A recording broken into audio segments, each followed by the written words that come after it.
I need a sip of coffee before I start the Sony thing. The Sony thing's weird. It's gonna get weird. Okay, Sony capped off their 90-minute fever dream capped off a ridiculous 2 days of watching people stand on stages and talk about video games. Let's jump right into it. God of War is coming out, a new one made by Sony Santa Monica. It's called God of War. It kind of looks like it has Kratos in it, but this Kratos is Norse. The word Valhalla was mentioned at one stage. It's snowy, it's in a forest. It's third person over the shoulder now. It's not a sort of big hack and slash affair. It's more of a third person melee action game, I guess. This character, this sort of Norse Kratos, has a child, and you're, showing your child how to hunt. It's like way more grounded. It doesn't have the sort of crazy North mythical bombast we're used to from that. Greek mythical bombast from that series. So yeah, I mean, check out the trailer. If you're a God of War fan, you're going to really want to see where they're going with that. Then they also showed off, after that, we talked on the GameSpot pre-show about Ben Studios maybe working on something. We didn't know what it was. There was word that it might be a zombie game, that it might have bikes in it.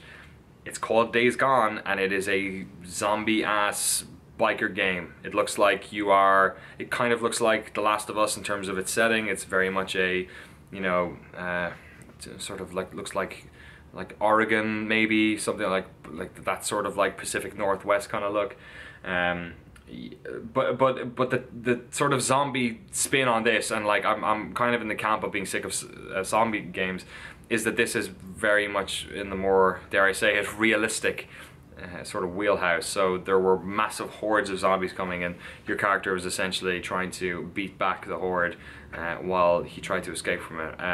Probably, in terms of the new IP, maybe the most impressive demo I've seen at E3 so far, although Sony had quite a few of them. Let's get to the next one. Detroit, David Cage's latest game. It is straight up Blade Runner. You are a detective, you are an android, and you are in situations where, again, the David Cage thing, where what you do can, the decisions you make can play out in many, many ways. The demo they showed a very strong scene of an android holding a child basically over the precipice of the edge of a skyscraper, and you trying to talk the android down, and they showed every possible version of outcome of that scenario, and it looked incredibly compelling. Looks gorgeous too, and the acting's great, and I like that they seem to not have any celebrities in this one, because I think I got thrown off by Ellen Page and Beyond Two Souls more than I actually enjoyed it.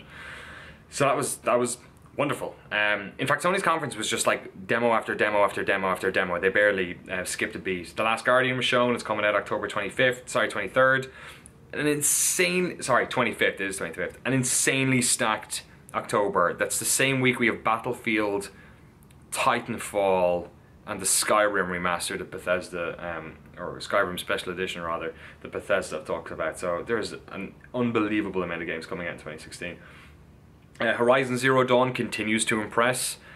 I am not easily sold on open world games like that anymore, or I guess I probably never was, but there's something about this game. I love the aesthetic they're going for.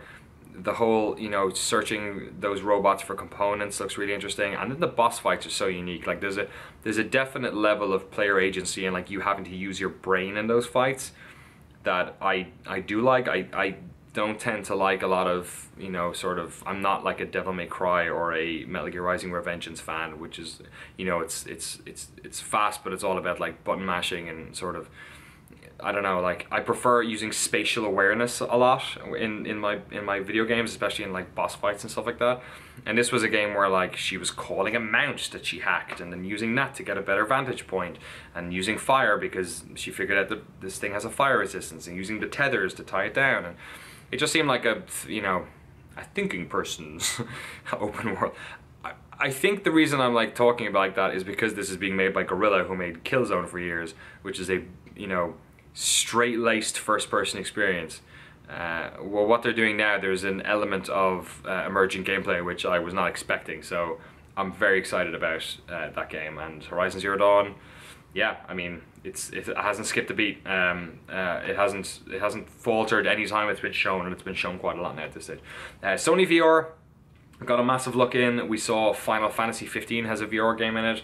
We saw Star Wars Battlefront X-Wing. VR missions, hopefully standalone, that look great. I mean, X-Wing versus TIE Fighter, if you want to put that in VR, go right ahead. We saw a game called Farpoint, which I actually didn't know much about at all. It looks quite Mass Effect-y or something. First person, probably very linear virtual reality game. And then the biggest of the lot, Resident Evil 7 is a PlayStation exclusive.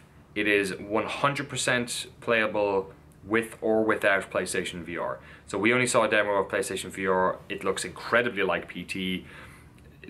It looks incredibly like Silent Hill, The Room. It looks like nothing like Resident Evil 6, 5, 4, 3, or 2. Actually, it looks like a first-person version of the first Resident Evil. It's so fucking exciting. Great that Sony are bankrolling that. I mean, Capcom aren't a company that can afford to make big games on their own anymore.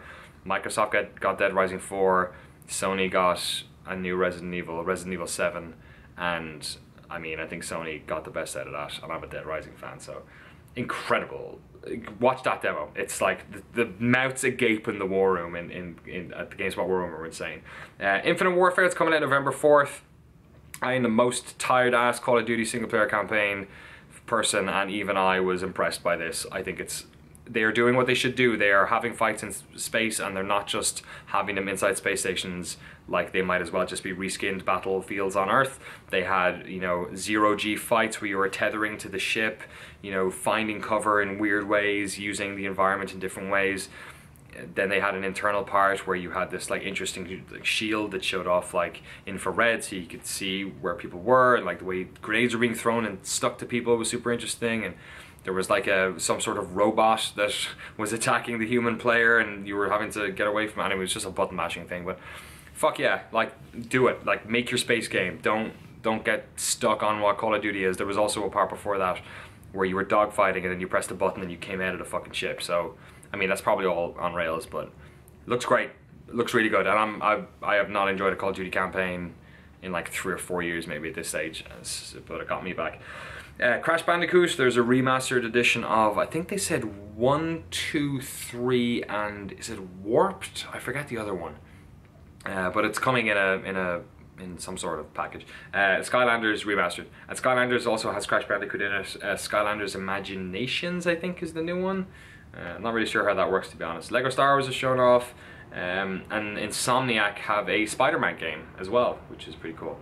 And then the fucking piece de resistance. I was on the YouTube live stage with Jeff Keighley for post Ubisoft, and right after I left, they had Kojima on, and he was talking to him about, he had a shirt on with DS and like little drips down, and I didn't, in whatever reason, I mean, there were some people talking about it maybe turning up at Sony, but I didn't necessarily think he was doing that. They said that they hadn't picked an engine yet, is what he said on Keighley's stage. I mean, maybe they still haven't, but it seemed very, very likely that Hideo would be in town talking to people for business reasons about his new game.